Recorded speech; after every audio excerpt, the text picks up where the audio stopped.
खुलुमबाय लोगोफोर किसुमान ओरैबायदि सुबुंफोर दोङो जाय सुबुंफोरा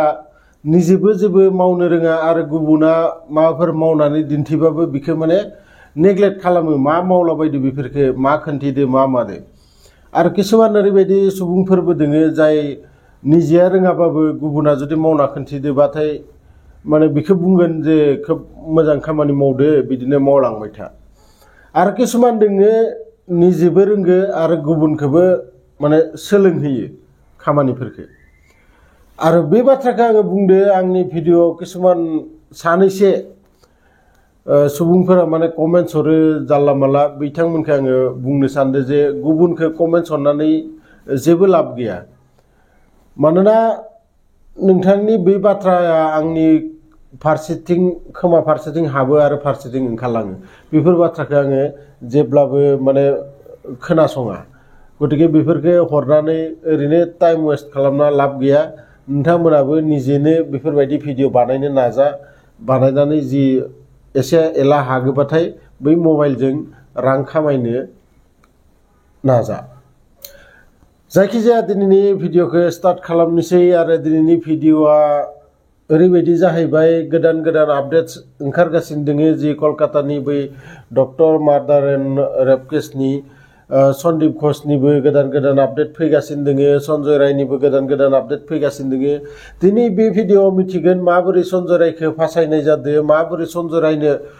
3 करोड़ रां हरनाय जादों आरो सोर बिखौ बेफोरबायदि मावनो थिनदो सन्दीप घोषआ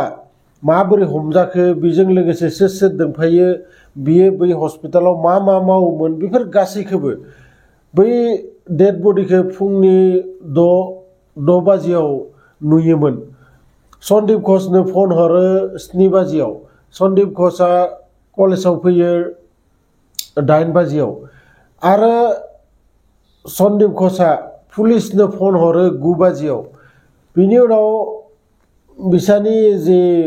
बै डक्टर लोगानि न'खराव फन हरनानै खबर हरो प्राय 11 बाजियाव गतिके नोंथांमोना बे गासैखौबो मिथिगोन मा खालामबायदोंमोन इमान गोबाव मोनसे जोङो जायखिजाया सोरनिबा बेफोरबायदि गोथैसो नुनाय लोगो लोगो जों बयनिख्रुइ सिगां न'आव खबर हरग्रोयो आरो बिनि उनाव जुदि केसा माबोरैबाबाथाय पुलिसनो नङाबा जोंनि जि गावबुराफोर दोङो बेफोरनो माने जनायग्रोयो जे रोथोरै खोन्था नाथाय बियो सासे इमान गेदेर माने लेखा गोरों फरा गोरों जानानै इमान गोबाव मा खालामबाय थानाय दा खोथाया सिबिआइआ दिनै इमान गोबाव बिसोरखौ सोंख्ल'बाय थानाया बेनो खारन सिबिआइनि जि बिसोरनि रुल्स एन्ड रेगुलेसन गासैखौबो धंस खालामजोबना दोनदो कलकाता पुलिसा मानोना जि जायगायाव बे जाथाया जादोंमोन बे जायगाखौ डक्टरफोरा सिल खालामनो गारै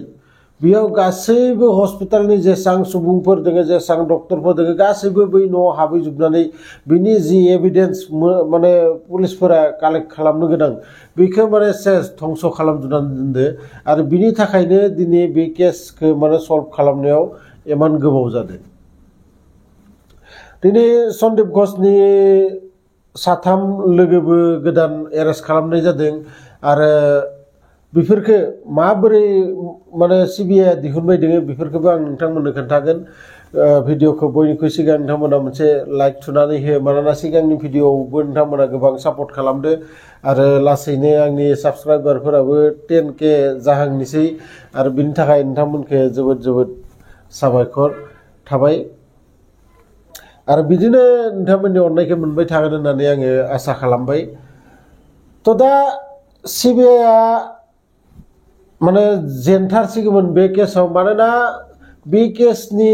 उनखैजा गोबां मानसिनि आखाइ दोङो आरो बे आखाइ गोनां मानसिफोरा सन्जय रायनो गोबां रां होनानै सन्जय रायखौ बुंदो जे नोङो ए दायखौ निजेनि सायाव ला जोङो नोंखौ जेरैखि जाया माने जेलनिफ्राय बहनना लाबगोन आरो बिदि बुंनायखाय सन्जय रायाबो गनायनानै लायो जागोन आं मानिनानै लाबाय नाथाय जेब्लानो माने डक्टरफोरनि जि प्रटेस्ट गोबां माने दावराव दावसि जायो जानाय लोगो लोगो हाइकर्टआ बे केसखौ CBI नो हरो आरो CBI आ जेब्ला सन्जय रायखौ बुङो जे नोंहा बासिनायनि कुनु लामायानो गैया नोङो फासि जाथारगोन आरो नङाबाथाय फासि जायाबाथाय जोंनो नोंखौ गावथारना बुथारगोन नङाबा बै जोंनि भारतनि जि सुबुंफोर रागा माने जोंनानै दोङो बिसोरनो नोंखौ हेगारना होबानो बिसोरनो नोंखौ बुथारगोन बिनि उनाव नोङो मा खालामनो आरो बेफोरबायदि बुंनायाव बियो गिनानै दा गावनि जि सिगांनि बुंनाय बै बुंनायफोरखौ बियो दा सोलायगासिनो दोङो दाखालि बावैसो बियो बुंदो जे दाया आंनि नङा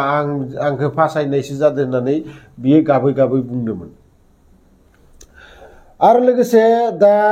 ओरैबायदि किसुमान एभिडेन्स मोनदो जेराव बै डक्टरनि